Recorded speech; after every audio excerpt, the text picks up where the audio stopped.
इतना ज़्यादा तादाद में ये लोग गायब हुए हैं, इतने ज़्यादा तादाद में मथुआ कम्युनिटी के लोग, मुस्लिम कम्युनिटी के लोग, महिलाएं और माइग्रेंट लेबर गायब हो गए वोटर लिस्ट से कि आप उसको बस एक एक्सीडेंट नहीं बोल सकते हैं। आइडिया जब वो एग्रेसिवली प्रोटेस्ट करने लगा, क्योंकि उनका भी नागरिकता, उनका वोट का अधिकार जा रहा है, तो कोर्ट को बुरा लग गया कि कैसे जज को रात भर घेर सकता है।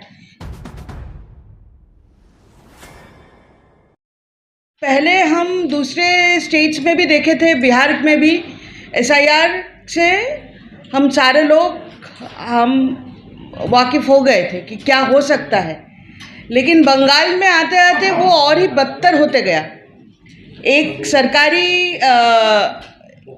सरकारी प्रोजेक्ट जो बिहार में शुरू हुआ था और लाखों के तादाद में जहां वहां पे वोटर गायब हो गए थे, उसके बाद हमें लगा था कि बंगाल या दूसरे स्टेट में आके वहाँ पे कुछ इम्प्रूवमेंट होंगे, लोग बिहार की गलतियों से सीखेंगे।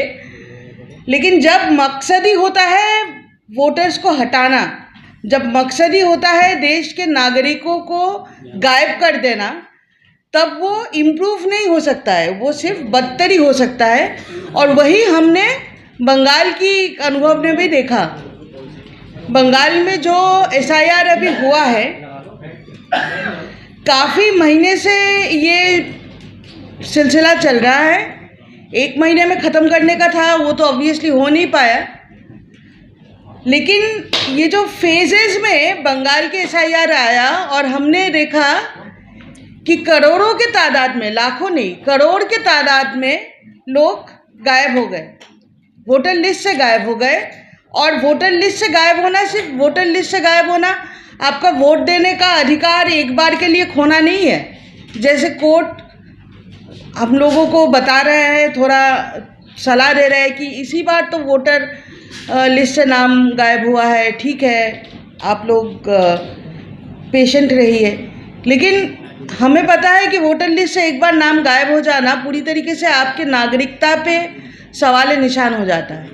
वोटर लिस्ट से जिन लोगों का नाम गायब हुआ है, उन लोगों को पासपोर्ट ऑफिस में भी दिक्कत हुआ है। तो धीरे धीरे जो नागरिक, आप एक देश का नागरिक थे और वोट देना आपका पहला पहचान था नागरिकता का, वही मिट जाता है, तो नागरिकता के ऊपर ही सवाल उठ जाता है।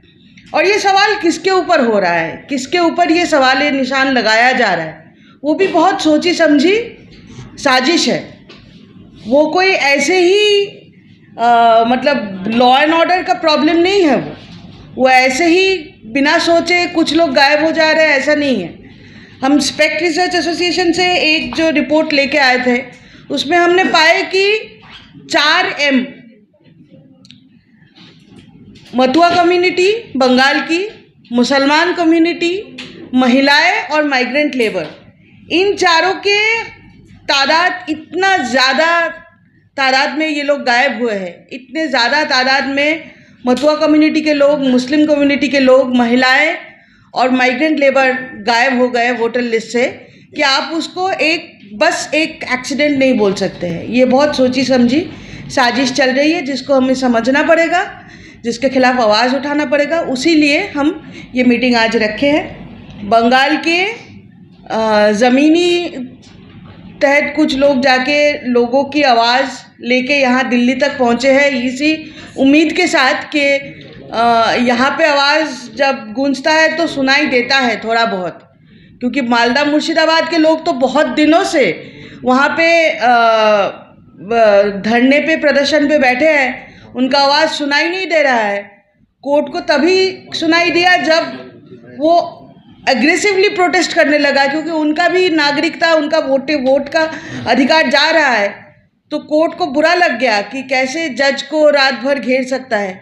लोगों की गुस्सा समझने की कोई उम्मीद तो कोर्ट से नहीं है। जज को कैसे घेर लिया सारा रात, इसी पे वहाँ पे NIA का इन्वेस्टिगेशन हो रहा है, लोग अरेस्ट हो रहा है। CAA के खिलाफ जब हम आवाज़ उठाए थे, जिस तरीके से हमारे ऊपर अलग अलग तरीके से दमन पीड़न हुआ था, उत्पीड़न, वही सारे दोबारा बहुत बुरी तरीके से देखने को मिल रहा है।